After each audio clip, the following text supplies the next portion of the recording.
Hey everybody, it's Michael Fair from FilmFestivalCircuit.com, and today we are talking about the Georgia Comedy Film Festival Summer 2024, and we have our guest, Dr. Holly, on here, a screenwriter who's going to be with us at the event at Landmark Midtown Art Cinema.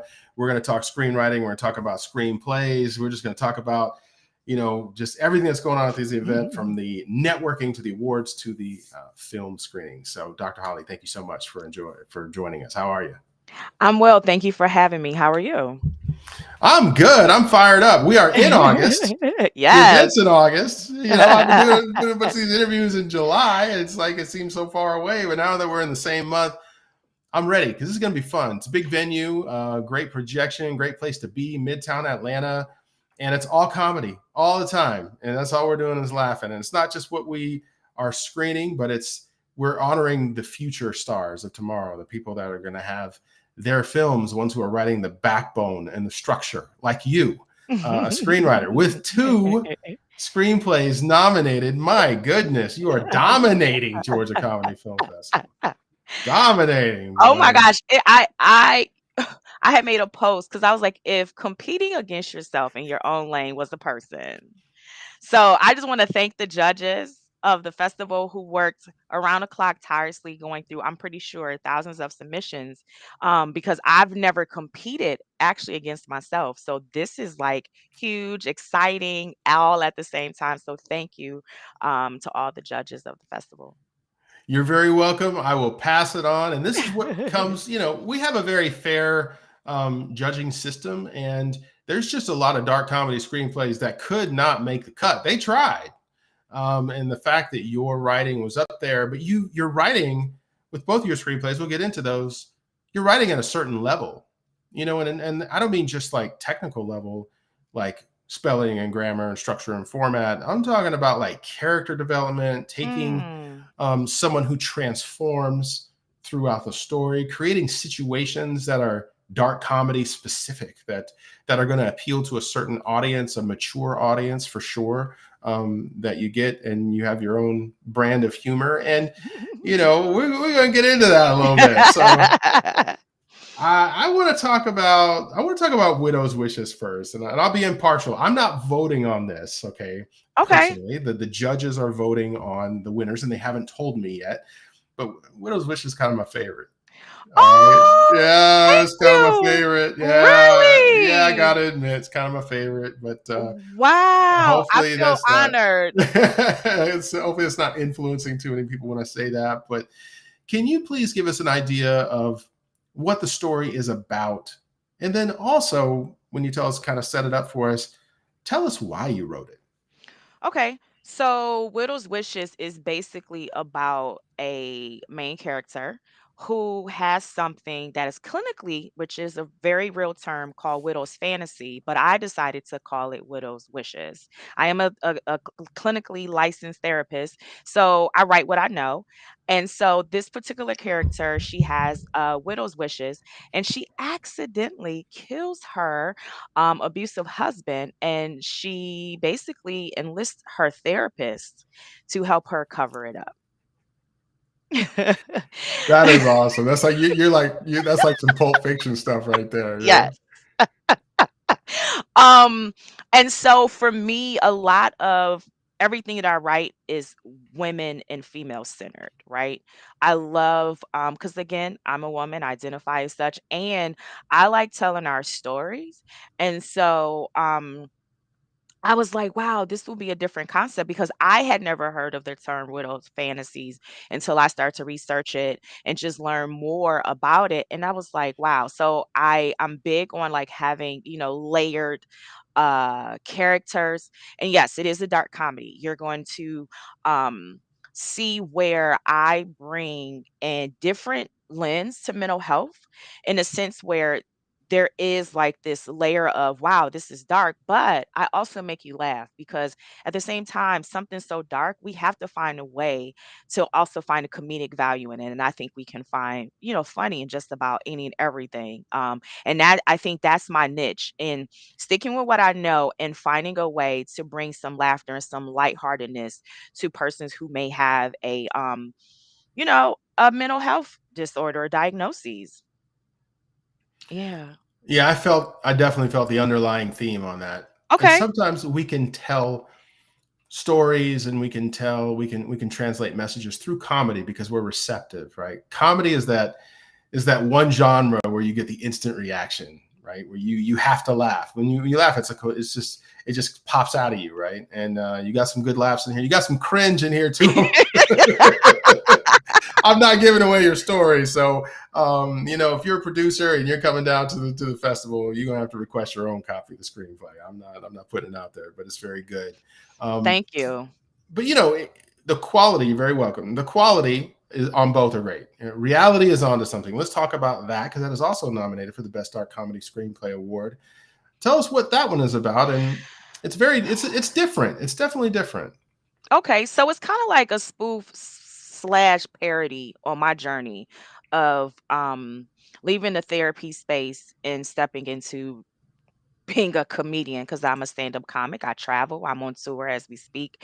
And I also wanted to shed light on the therapy space for people who are therapists and what they go through and what that looks like when we're trying to help our community and be in a space that doesn't really value mental health in our country and like what that looks like. So again, bringing a comedic value.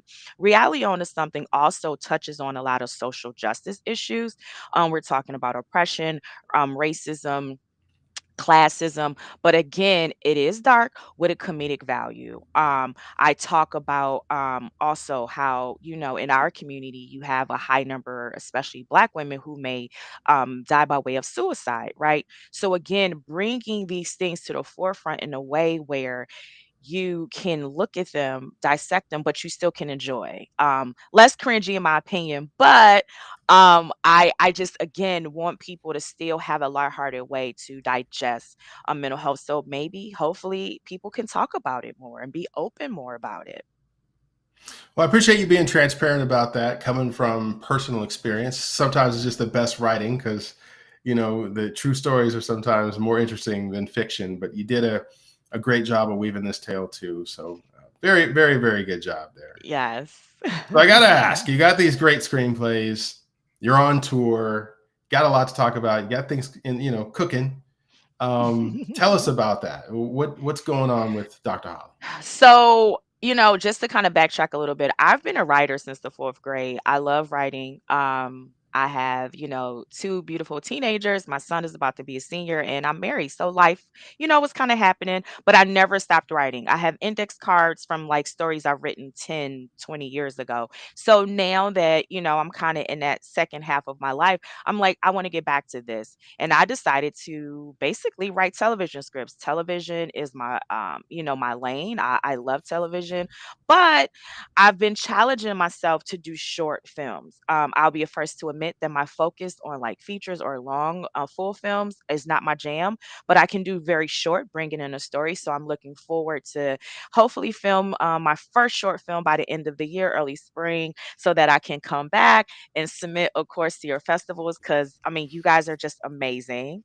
I think I submitted, and I know I did Georgia, I did Austin, Portland, I submitted to probably all of them with the exception of probably 2, just because everything was so clear and cut. I enjoyed the process of, like, um, I guess the way you guys set it up in the judging sense and giving us back the feedback and let you know, like, your score and stuff like that. Because we talked about that earlier, but yeah. And I've been doing comedy. It'll be 3 years in January, but I have been taking off and I am my own agent and I've been on tour. I started out in Pacific Northwest in February and now I'm picking back up and I'll be like in, you know, Hawaii, I'll be in Detroit, I'll be in South Dakota, Oakland, Orlando. So if people go onto my IG and they click my link tree, they'll see tickets, they'll see how they can find me on the website, but I definitely, you know, do that. So when I'm not somewhere telling jokes, I'm literally, you know, tightening up scripts and, you know, trying to get some production jumping off. Yeah. Well, just so people know, your Instagram is linked in our description of this video. You can find it on YouTube.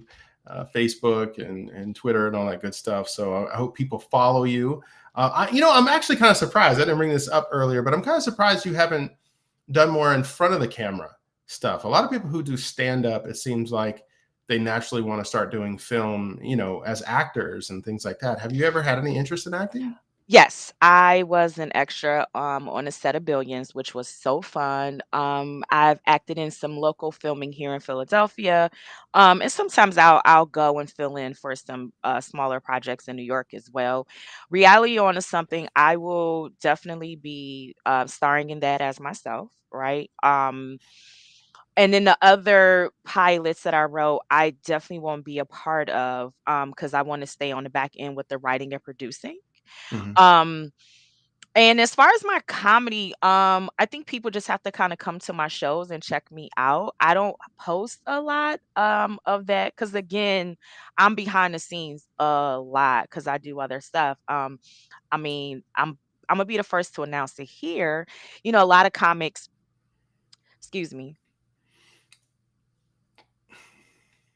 they'll do like a comedy album, but I think I want to probably do like a rap album. Believe it or Okay. not. Okay.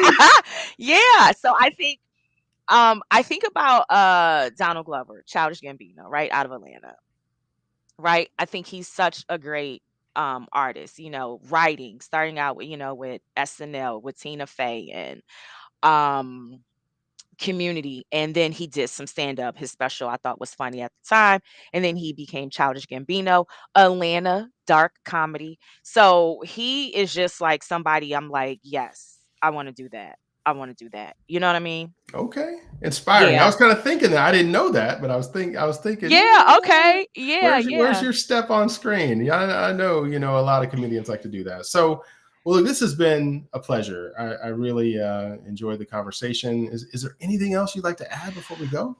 No, I no, that's not true. I will be at the festival. So if indeed you want to like talk, network, hang out, or just like trade stories about dark comedy, because you write dark comedy, I don't know, or just to connect, please, please don't be afraid to say hi or follow me on IG. I would love to just, connect. All right, sounds good. Well, appreciate the time. I will definitely be there too in Atlanta. Looking forward to meeting you in person, and hopefully we can make those contacts. So we're going to have the Atlanta Film Industry Networking Session, which will be open to the whole city. It's completely for free from 4 p.m. to Yes. 6 p.m. So just come on down. It'll be a very full lobby and a very fun time. So we're looking forward to it. All right. Well, thank you. Thank you so much for your time, Dr. Holly. Yes. Thank you.